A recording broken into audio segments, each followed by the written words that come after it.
Hello friends, it's me Papa Paglu and you are watching Papa Paglu blogs.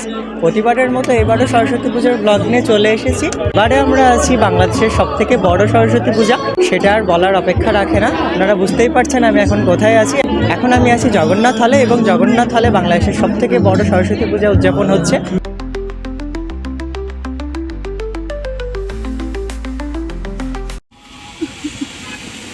আমরা সবাই এখন রেডি হয়ে অঞ্জলি দিতে যাচ্ছি, তো চলুন যাওয়া যাক।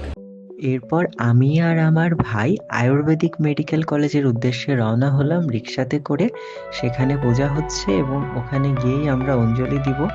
এই যে আমি আর আমার মাসিমণি বসে আছি, তো এই যে মাসিমণির হাতে ফুল। এরপর মাসিমণি আমাকে তিলক দিয়ে দিচ্ছিল, আর তিলক দেবার পরেই অঞ্জলির জন্য ফুল এসে গেল। এখানে প্রচুর ভক্তবৃন্দ এসেছিলেন মায়ের কাছে অঞ্জলি দেওয়ার জন্য।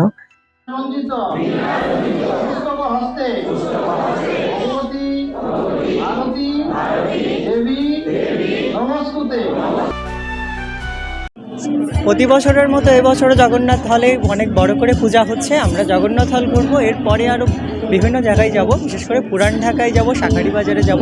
তো জগন্নাথে এই যে এতগুলো পূজা হচ্ছে, সবগুলো তো এক এক করে দেখানো সম্ভব না। তো চলুন আমরা পূজাগুলো দেখে আসি, এবং কেমন হয়েছে কমেন্টে অবশ্যই জানাবেন। এই যে এখন আমি আছি ইসলামের ইতিহাস ও সাংস্কৃতিক ডিপার্টমেন্টের পূজার সামনে, এবং এই পূজাটা দিয়েই আমাদের জগন্নাথ হলের পূজা শুরু। এবং এর পরেই দেখতে পাচ্ছি বোটানি ডিপার্টমেন্টের পরেই আছে পলিউশন সায়েন্স ডিপার্টমেন্ট, আর এই ডিপার্টমেন্টের ঠাকুরের মুখটা পুরা গোল্ডেন কালার করা হয়েছে। একটি কাহিনী অনুসারে সৃষ্টির শুরুতে বিশ্ব ছিল বিশৃঙ্খল এবং নৈরাজ্যপূর্ণ। তখন ব্রহ্মা এই বিশৃঙ্খলা থেকে সুশৃঙ্খল সৃষ্টিকে গঠনের সিদ্ধান্ত নেন। তিনি নিজ তেজ থেকে এক অপূর্ব দেবীর সৃষ্টি করেন, যিনি জ্ঞানের প্রতীক। এই দেবী সরস্বতী। এখন আছি শান্তি ও সংঘর্ষ অধ্যয়ন ডিপার্টমেন্টের। এখানকার ঠাকুরের শাড়িটা কিন্তু অসম্ভব রকমের সুন্দর লাগছে। পাশের ঠাকুরটা দেখতেও একই রকম। এটা হচ্ছে পলিটিক্যাল সায়েন্স অর্থাৎ রাষ্ট্রবিজ্ঞান ডিপার্টমেন্ট। দুইটা শাড়ি একই রকম, কি একটা বেগুনি আর একটা নীল। কলা ডিপার্টমেন্ট শোলা দিয়ে তাদের প্যান্ডেলটা তৈরি করেছে, এবং মাঝখানে আর্টিফিশিয়াল ফুলও আছে।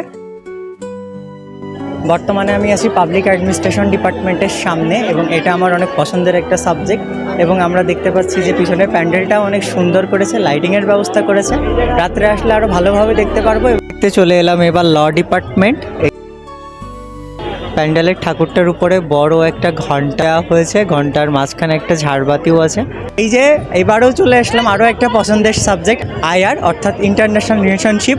এবং এখানকার প্যান্ডেলটা দেখে আমার তাজমহলের কথা মনে পড়ে গেল, কিন্তু তাজমহল তো সাদা পাথর দিয়ে তৈরি, কিন্তু এখানে মাঝে মাঝে একটু নীলও আছে। আপনারা ঠাকুরটাও দেখে নিন। এই যে ঠাকুর, এখানকার ঠাকুরটা দাঁড়িয়ে আছে বিনা হাতে, এবং শাড়িটা কলাপাতা কালারের শাড়ি, অনেক সুন্দর লাগছে ঠাকুরটা। কেমিস্ট্রি ডিপার্টমেন্টের এই ঠাকুরটা খুব সম্ভবত রমনা থেকে আনা হয়েছে। আমি যখন রমনাতে গিয়েছিলাম তখন এই ঠাকুরটা দেখেছিলাম। মানে আমি আছি 64 কলা থিয়েটারের প্যান্ডেলে, এবং এই প্যান্ডেলের ঠাকুরটাও অনেক সুন্দর। এইটা হচ্ছে ফিলোসফি ডিপার্টমেন্ট অর্থাৎ দর্শন। মাঠের ওই প্রান্ত থেকে ঘুরতে ঘুরতে অবশেষে আমার ডিপার্টমেন্টে চলেই আসলাম, অর্থাৎ ইংলিশ ডিপার্টমেন্ট, সবচেয়ে কঠিন ডিপার্টমেন্ট। একটু মজা করে বললাম, কারণ যে ডিপার্টমেন্টে পড়ে তার কাছে সেই ডিপার্টমেন্ট একটু কঠিনই মনে হয়। তো আমার ডিপার্টমেন্টের পূজা এই যে সকালবেলা লাইটিংও করা হচ্ছে এই যে পিছনে, এবং পূজাটাও সুন্দর হয়েছে। তো চলুন আমরা নেক্সট ডিপার্টমেন্টগুলো দেখে আসি। ঘুরতে ঘুরতে এখন আমরা চলে এসেছি জাপানিজ স্টাডিজ। এই ঠাকুরটা প্রতি বছরই অনেক সুন্দর হয়। ঠাকুরের পিছনে চেরি ফুল, এবং ঠাকুরটা সরস্বতী ঠাকুর, কিন্তু অনেকটা কৃষ্ণের মতো করে করা হয়েছে। কৃষ্ণের বাঁশিও আছে হাতে, এবং আপনারা ঠাকুরটা দেখুন, এটা আসলেই অনেক সুন্দর করেছে। এই যে এখন পর্যন্ত আমার দেখা সবথেকে সুন্দর প্যান্ডেল জাপানিজ স্টাডিজ ডিপার্টমেন্টের। এই প্যান্ডেলটাতে সবাই হচ্ছে লাইন দিয়ে ছবি তুলতেছে।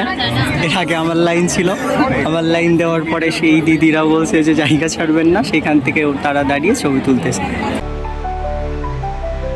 আর এটা হচ্ছে জগন্নাথ হলের সবথেকে বড় ঠাকুর, চারুকলা ডিপার্টমেন্টের ঠাকুর। এটা শোলা দিয়ে তৈরি করা হয়েছে একদম।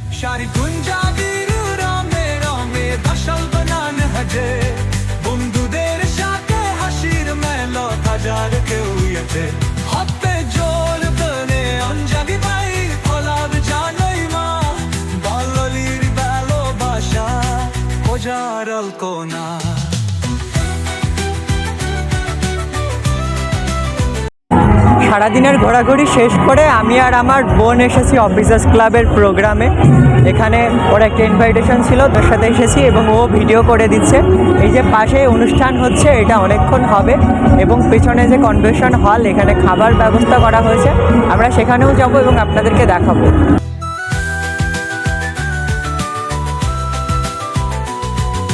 টাকার পাঠে পাঠে জ্বলছে আলো আজ। এরপরে কিছুক্ষণ বসে আমরা অনুষ্ঠান উপভোগ করলাম। অনুষ্ঠানে অনেক বড় বড় শিল্পী এসেছিলেন, তার ভিতর আমি যাকে চিনি তিনি হচ্ছেন মনির খান এবং তিনি সর্বশেষ পারফর্ম করেছিলেন এবং তার সব গান আমরা শুনতে পারিনি, কিছু গান শুনে তারপরে আমরা এখান থেকে বিদায় নিয়েছিলাম।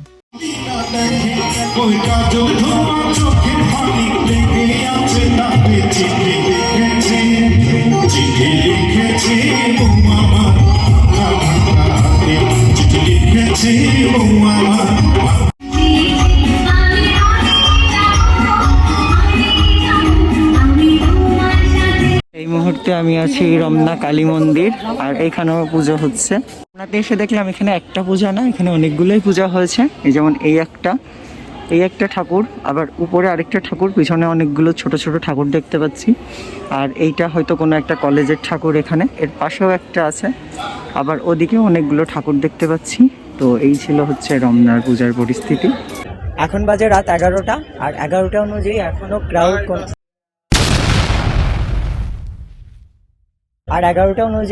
ক্রাউড কোনো অংশে কম না। আপনারা এই যে আশেপাশে দেখতেই পাচ্ছেন যে প্রচুর পরিমাণে ক্রাউড।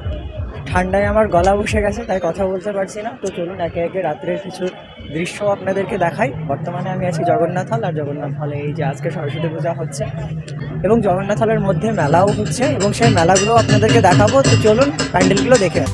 শঙ্খ ধ্বনি বাজে, দীপ জ্বলে যায় পাশে, সবশেষে বমনা জবায় আজ হাসে, সারি গুঞ্জাবির রমে রমে ধসল বানান হাজে, বন্ধুদের সাথে হাসির মেলা হাজার কেউ আছে। এখন আমি আছি জগন্নাথ হল রবীন্দ্র ভবনের ছাদে, আর এখান থেকে জগন্নাথ হলের পুরোটা দেখা যাচ্ছে, অর্থাৎ নিচটাও পুরোটা দেখা যাচ্ছে। এই যে অনেক সুন্দর করে সাজানো হয়েছে পুরো হল জুড়ে।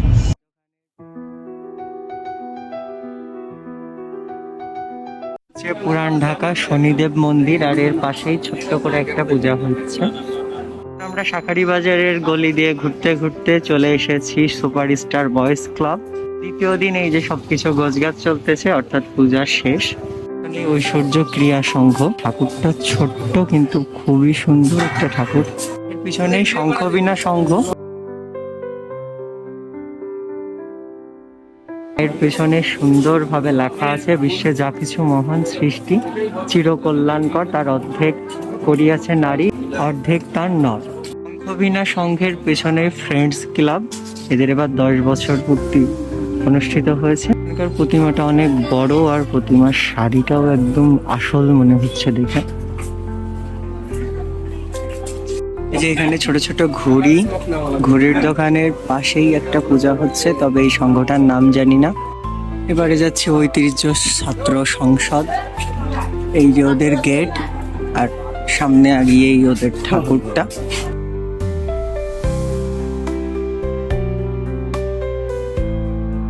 এবারে নবোদয় যুব সংঘ, এখানকার ঠাকুর হচ্ছে এইটা, পরে এটা হচ্ছে ব্রাইট টাচ। টাচের পরে আবারও একটি নাম না জানা সংঘ। এখানকার ঠাকুরের মুখটা একদম পুতুলের মতো, দেখে মনে হচ্ছে একটা পুতুল বসে আছে এখানে।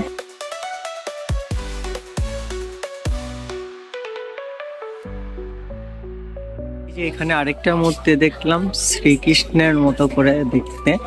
কালকে জগন্নাথ হলে যেমন একটা দেখেছিলাম ঠিক তেমনি। এই যে পিছনে ময়ূরের পেখম আছে এবং বীণাটা দেখে অনেকটা বাঁশি মনে হচ্ছে।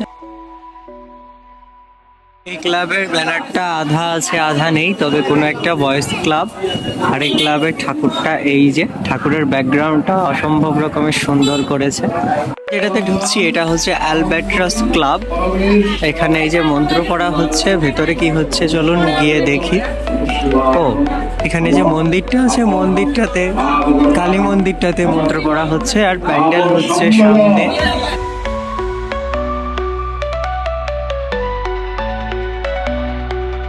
আলবাট্রাস তাদের ডেকোরেশনটা অনেক ইউনিক আকারে করেছে। তাদের ঠাকুরটাও একদম পুরো সাদা এবং বিনার মাঝে এরকম কাটা, বিনা তৈরি করা নেই।